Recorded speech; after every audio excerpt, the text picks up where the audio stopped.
কুল নাই কিনারে নাই, নাই কো দরিয়ার পারি। তুমি সাবধানে চালাইও মাঝি আমার ভাঙা তরি। অকুল দরিয়ার বুঝি কুলে নাই রে, আমায় ভাসাইলি রে, আমায় ডুবাইলি রে। অকুল দরিয়ার বুঝি কুলে নাই রে। নমস্কার বন্ধুরা, আবার চলে এলাম আরও একটি নতুন ভিডিও নিয়ে। আমি মৌসুমি আর আপনারা দেখছেন আমার চ্যানেল ওয়ার্ল্ড অফ ইনোশন। সুন্দরবনের প্রকৃতি তো ভয়ঙ্কর রকমের সুন্দর, আর এর সাথে তো মানে বাঘ না দেখলে কেমন একটা মনের মধ্যে উসখুস হয়। ইস, এলাম বাঘ দেখতে পেলাম না। সে তুমি সার্কাসে যতই বাঘ দেখো, সার্কাসের বাঘ দেখা আর এই যে ম্যানগ্রোভ অরণ্যের মাঝখান দিয়ে একটা বাঘের দেখা মেলা, এর মধ্যে অনেক ডিফারেন্স আছে। তো যেহেতু সুদর্ণকালী ওই ওয়াচ টাওয়ার থেকে আমরা কোনো বাঘ দেখতে পেলাম না, আরে বাঘ তো দূরের কথা, একটা হরিণও দেখতে পাই, তো মনটা তো একটু সামান্য হলেও খারাপ লাগবে। তো আমাদের যে দাদা মানে লঞ্চ চালাচ্ছিলেন আর কি, তো উনি বললেন যে চলুন আপনাদেরকে এমন জায়গায় নিয়ে যাব যেখানে জনমানুষ কম যায়, আর বাঘ মাঝে মাঝে সেখানে দেখা যায়। যেহেতু এখানে লঞ্চ টঞ্চ কম ঢোকে, আওয়াজটাও কম হয়, ওরা মাঝে মাঝে বেরোয়। তবে উনিও বললেন যে দেখুন বাঘের দেখা মেলা কিন্তু মানে ভগবান দর্শনের মতো, সবার কপালে জোটে না। দেখা যাক।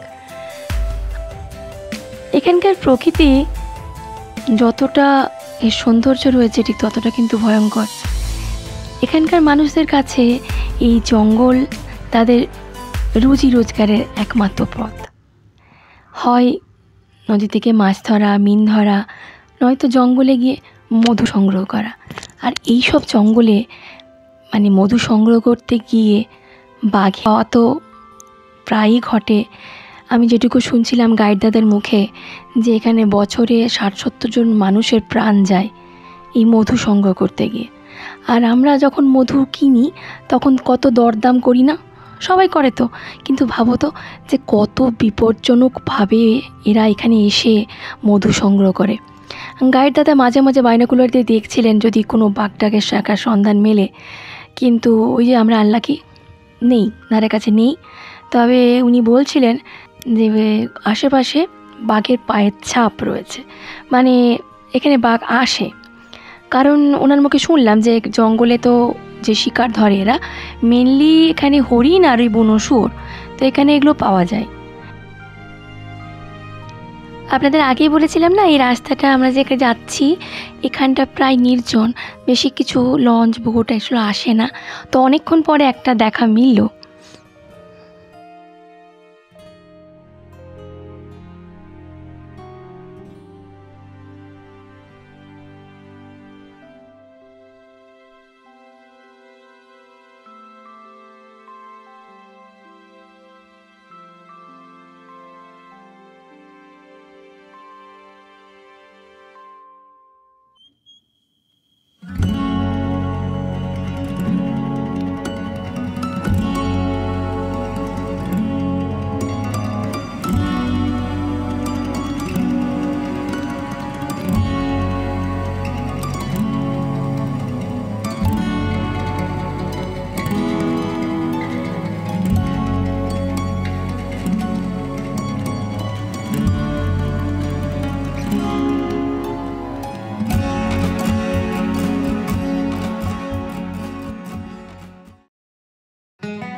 এখানেও কিছু পায়ের ছাপের দেখা মিলল।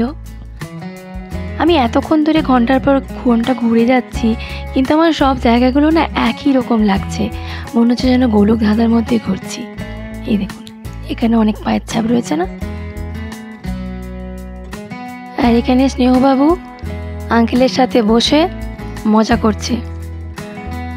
আমার ওখানে যেতে কেন জানি না খুব ভয় করছিল, তা আমিও উপর থেকে ছবিটা তুলছিলাম। আর ওকে বললাম একটু গান গায়, তো সে পাকামো করছে আর কি। একটু খেয়াল করলে আপনারা লক্ষ্য করবেন, ওই দেখুন ওখানে রয়েছে অনেক কাঁকড়ার গর্ত।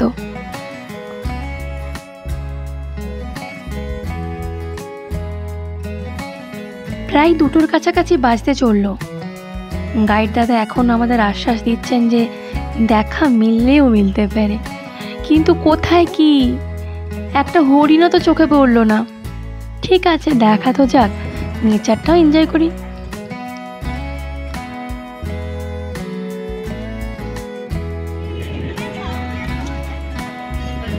এইসব জায়গায় সাপ থাকে? হ্যাঁ, অনেক সময় সাপই পাত্র করে যাচ্ছে, আমরা দেখি তো। কি সাপ থাকে এখানে? এখানে কেউটে সাপ, আপনার সাপ আছে, ওটা ময়ূর সাপ বলে। ময়ূর সাপ আছে? একটা পাওয়া গেছিল একদম। মানে বাড়িতে একটা ঢুকে যায় এরকম হয়? না, বাড়িতে কেউটে সাপটা ঢুকে। কালার সাপটা আছে এখানে। কালার সাপও আছে? হ্যাঁ, তারপরে আপনার সেই যে হ্যাঁ হ্যাঁ, লাউ ডাকার সাপ যেটা, ও লাউ ডাকা আছে। তারপরে একটা নরম ওইরকম সবুজ সেটাও আছে।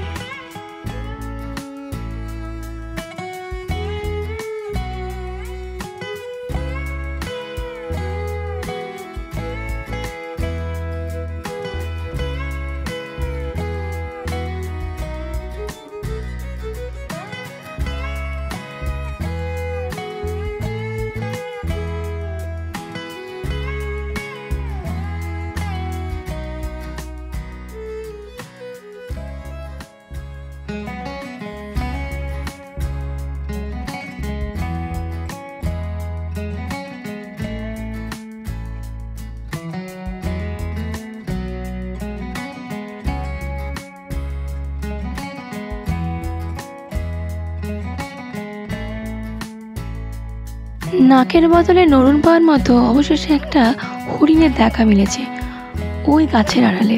এমনই অবস্থায় হরিণ দেখে আমরা খুশি।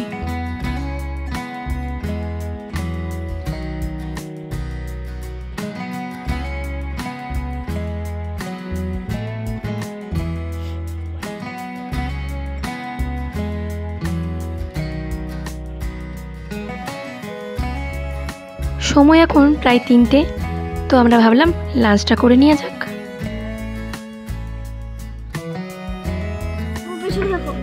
কেমন বিট্টু ছেলে ভাতের মধ্যে লঙ্কা লুকিয়ে দিচ্ছে। ওই গানটা দেখুন, ওই দিকটা, ওই যে জলে কিরম কুমির।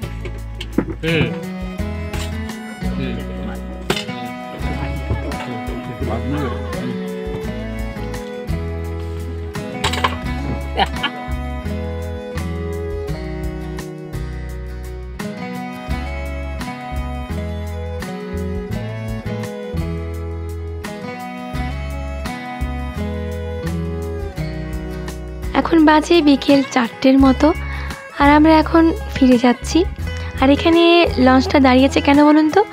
এই যে এত খাবার, জল লঞ্চের মধ্যে থাকে, এগুলো এখান থেকে ভরে নেওয়া হয়। এটি ছিল আমার সুন্দরবন ভ্রমণের শেষ পর্ব। আজকের মতো ভিডিওটি এখানেই শেষ করব।